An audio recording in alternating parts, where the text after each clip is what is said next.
2 दिवसांनी अधिवेशन आहे, त्याआधीच आपण आलात. थोडं उशिरा झालो आहे. अच्छा. या आधी यायला हवं होतो मी, हो. पण नाशिकची जी टीम आहे शिवसेनेची ती फार मजबूत आहे आणि त्यांनी अत्यंत उत्तम प्रकारे काम पुढे नेलेलं आहे. 22 तारखेला आणि 23 तारखेला नाशिकमध्ये अत्यंत भव्य स्वरूपात धार्मिक आणि राजकीय असे दोन्ही उत्सव होते. महाराष्ट्राला दिशा देणार. 22 तारखेला उद्धवजींचं आगमन होईल, शिवसेना पक्षप्रमुखांचं ओझरला. तिथून ते ताबडतोब भगूरला जाते. स्वातंत्र्यवीर सावरकरांच्या स्मारकावरती आदरांजली वाहतील. कारण प्रधानमंत्री जरी सावरकरांना नाशिक लावून विसरले असले, देशाचे प्रधानमंत्री भारतीय जनता पक्ष जो वीर सावरकर असा राजकीय जप करतात, पण प्रधानमंत्री इथे आले रोड शोसाठी, पण त्यांना सावरकरांचं स्मरण झालं नाही, त्यांना डॉक्टर बाबासाहेब आंबेडकरांची आठवण झाली नाही. काळाराम मंदिरात गेले. काळाराम मंदिराच्या संघर्षाशी डॉक्टर बाबासाहेब आंबेडकर, दादासाहेब गायकवाड यांचा फार महत्त्वाचा संबंध आहे. पण आम्हाला असं विस्मरण होणार नाही. उद्धवजी वीर सावरकरांच्या स्मारकावर जातील. तिथून साधारण 5:30च्या सुमारास काळाराम मंदिरामध्ये दर्शन घेतलं जाईल, पूजा केली जाईल.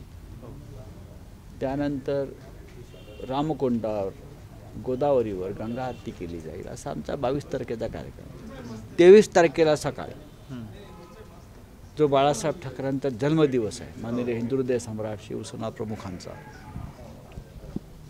त्या दिवशी सकाळी 10 वाजता डेमोक्रेसी क्लबला राज्यव्यापी अधिवेशनाची सुरुवात होईल. राज्यभरातून साधारण 1700 प्रतिनिधी येतील. प्रमुख नेते, उपनेते, जिल्हा प्रमुख, इतर काही महत्त्वाचे पदाधिकारी, आणि त्या साधारण 1-1:30 वाजेपर्यंत हे अधिवेशन चालेल. त्या अधिवेशनातून पुढली दिशा ठरवली जाईल. संध्याकाळी खुलं अधिवेशन आहे अनंत कान्हेरे मैदानावर, आणि तिथे जाहीर सभेचं स्वरूप त्या अधिवेशनाला आहे आणि ती विराट सभा होईल. उद्धवजी संबोधित करतील. ते अपेक्षित असं वाटत होतं 23 तारखेला शिवतीर्थावर मुंबईमध्ये बाळासाहेबांच्या स्मारकाला अभिवादन उद्धव साहेब करतील आणि मग येतील असं वाटत होतं. पण मग आम्ही इच्छा माननीय हिंदुहृदय सम्राटांना आम्ही नाशिकच्या अधिवेशनामध्ये अभिवादन करू. संपूर्ण राज्य इथे येणार आहे बरं का. शिवसेना प्रमुख बाळासाहेब ठाकरे यांचं नाशिक नगरीवरती विशेष प्रेम होतं. अनेक अधिवेशनं, अनेक सभा माननीय बाळासाहेबांनी नाशिकामध्ये घेतली आणि गाजवली. आणि 22 तारखेला अयोध्येमध्ये प्रभू श्रीरामाची प्राणप्रतिष्ठा सोहळ्याचा कार्यक्रम होतो. त्या अयोध्येच्या लढ्याशी हिंदुहृदय सम्राटांचा फार महत्त्वाचं योगदान होतं. आम्ही अयोध्येत जात जरी नसलो तरी एक श्रद्धा म्हणून आणि त्या लढ्यातलं आमचं योगदान आहे. त्याच्यामुळे पंचवटी हे सुद्धा प्रभू श्रीरामाचं एक महत्त्वाचं क्षेत्र आहे. अयोध्येमध्ये प्रभू रामांचा जन्म झाला, पण संपूर्ण रामायण या भूमीत घडलं आहे. संपूर्ण रामायण इथे घडलं.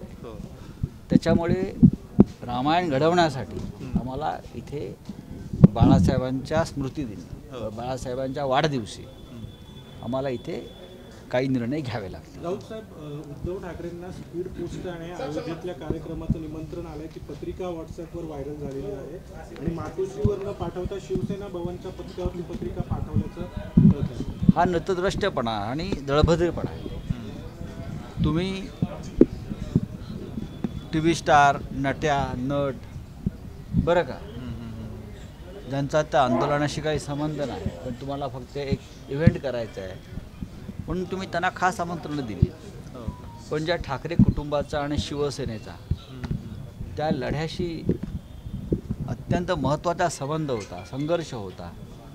तुम्ही त्यांच्याशी अशा प्रकारे वागत असाल तर प्रभू श्रीराम तुम्हाला श्राप दिल्याशिवाय राहणार नाही. एक लक्षात घ्या. हा तुमचा जो राजकीय सोहळा आहे, हा कदाचित हा राजकीय सोहळा तुमच्या जीवनातला, राजकीय जीवनातला शेवटचा सोहळा असेल. कारण 2024च्या लोकसभा निवडणुकीमध्ये प्रभू श्रीरामाचे आशीर्वाद तुम्हाला मिळणार नाही. साहेब, एकीकडे अधिवेशन चालू आहे, मात्र दुसरीकडे आपले जे खंदे सर्व पदाधिकारी आहेत, मग बडगुजर असतील, पेडणेकरताई असतील किंवा राजन सावंत असेल, सर्व कुठे ना कुठे चौकशीच्या फेऱ्यामध्ये अडकलेले आहेत. सुनावणी चालू आहे. रामाची पूजा करतात आणि रावणाचं राज्य चालवतात, त्या पद्धतीने चाललेलं आहे. त्यांची रामाची पूजा आहे, ढोंग आहे. राम सत्यवचनी होता. जर ती सत्यवचनी असते तर अशा पद्धतीनं वागले नसते. जनता न्यायालयाचा कार्यक्रम झाल्यावर मुंबईत भव्य, बरं का, खणखणीत, दणदणीत त्यांचे मुखवटे ओरबडून काढल्यावर त्यांचा तिळपापड झाला आणि त्यांनी मग आमचे प्रमुख जे लोक आहेत महाराष्ट्रातले त्यांच्यावर कारवाई करणं, धाडी घालणं, अटका करणं. सूरज चव्हाणांना अटक झाली, किशोरीताई पेडणेकरांना समन्स आला आहे, बडगुजर यांच्या मागे ससेमिरा लावलेला आहे, अजून काही गोष्टी आहेत. पण जे ह्या प्रकरणातले खरे गुन्हेगार हे आज शिंदे गटामध्ये आहेत किंवा भारतीय जनता पक्षामध्ये आहेत ना. वर्षा बंगल्यावरती टांगावर करून दलाली करत बसलेले आहेत. हिंमत असेल तर जर तुम्ही सत्यवचनी असाल, तुम्ही खरे रामभक्त असाल तर सगळ्यांना समान न्याय द्या. चला.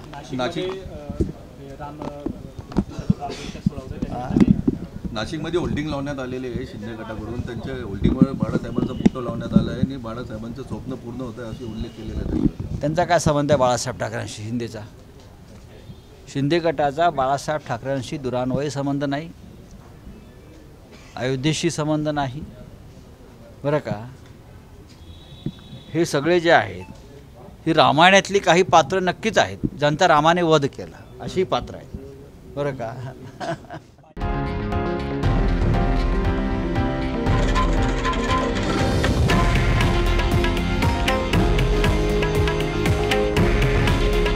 हे आहे देशातील नंबर 1 न्यूज नेटवर्क आणि आपण पाहत आहात TV9 मराठी. काळजी तुमची, हित महाराष्ट्राचं.